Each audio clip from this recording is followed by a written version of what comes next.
मैं अपने घर जाने के लिए बस स्टैंड पर बैठा बस के आने का इंतज़ार कर रहा था। काफ़ी देर हो गई तो मैं वहाँ बैठकर किताब पढ़ने लगा। तभी एक लड़की जो लगभग 10 साल की थी मेरे पास आई और बोली, साहब ये पेन खरीद लीजिए, मैं आपको 10 रुपये में 4 पेन दूंगी। उसके साथ एक छोटा लड़का भी था, शायद उसका भाई था। मैंने कहा मुझे पेन की ज़रूरत नहीं है, मेरे पास हैं। उसने मुझे देखा और कहा कि फिर हम कुछ कैसे खाएंगे, हमें बहुत भूख लगी है। मैंने कहा मुझे पेन नहीं चाहिए, लेकिन मैं तुम्हें कुछ खाने को ज़रूर दे सकता हूँ। मेरे बैग में बिस्किट के 2 पैकेट थे।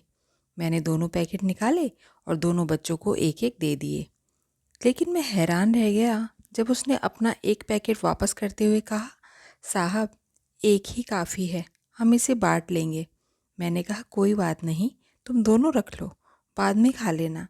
उस लड़की के जवाब ने मेरी आत्मा को अंदर तक झकझोर दिया। उसने कहा, साहब फिर आप क्या खाएंगे, आपको भी तो भूख लगेगी ना।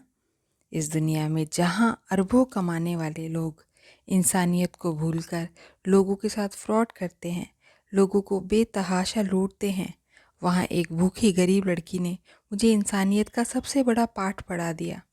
सच में जो आत्मा से संतुष्ट लोग होते हैं ऐसे ही तो होते हैं।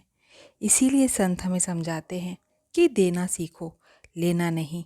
ईमानदार बनो, लालच मत करो। कई बार हम इतने लालची बन जाते हैं कि हम दूसरों का हिस्सा भी खा जाते हैं।